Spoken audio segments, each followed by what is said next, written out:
Hi friends, welcome back to rainbow world. ఈరోజు మనం చూడబోయే రెసిపీ అరటికాయ బజ్జీలు. అరటికాయలని సన్నగా పొడుగ్గా కట్ చేసి వాటర్లో వేసుకుని పక్కన పెట్టుకోవాలి. ఒక మిక్సింగ్ బౌల్లోకి సరిపడినంత శనగపిండి, రుచికి సరిపడినంత ఉప్పు, 1/2 టీ స్పూన్ కారం, 1/2 teaspoon garam masala, 1/4 teaspoon వంట సోడా వేసుకుని ఒక గ్లాస్ వాటర్ పోసుకుని ఉండలు లేకుండా బాగా మిక్స్ చేసుకోవాలి. డీప్ ఫ్రై కోసం ఆయిల్ స్టవ్ మీద పెట్టుకుని ఆయిల్ హీట్ అయిన తర్వాత అరటికాయ బజ్జీలన్నీ ఈ విధంగా డీప్ ఫ్రై చేసుకుని పక్కన పెట్టుకోవాలి. అదే ఆయిల్లో స్టఫింగ్ కోసం పల్లీలు వేసుకుని ఫ్రై చేసుకోవాలి.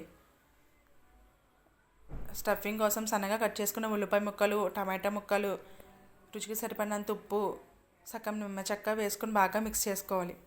దాంట్లోనే సన్నగా కట్ చేసుకున్న కొత్తిమీర వేసుకోవాలి. మనం ఫ్రై చేసుకున్న పల్లీలు కూడా వేసుకుని ఒకసారి బాగా కలుపుకోవాలి.